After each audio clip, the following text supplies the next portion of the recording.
In this video, I'm gonna teach you a very useful tutorial on how to hide a folder in your Windows 11. Now, without any further ado, let's begin.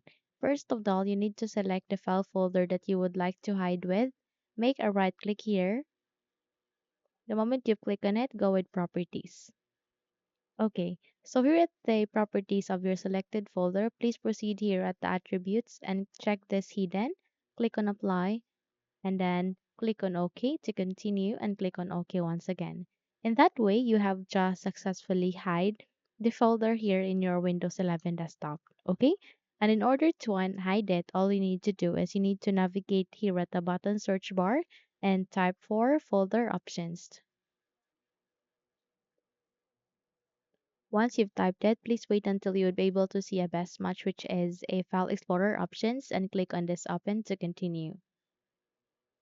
In a few moments, you would be able to bring up this small window called File Explorer Options. So here, click on View, and then you need to uncheck this one, which is Show Hidden. Check this one, which is Show Hidden Files, Folders, and Drives. Once done, click on Apply and then OK. So eventually it will be placed here. All you need to do is you need to make a right click. Since it is not fully shown here at the desktop, you can see that it's being grayed out. So by that, make a right click and then you need to go with properties and then check this hidden here. And then click on apply and then click on OK and click on OK once again.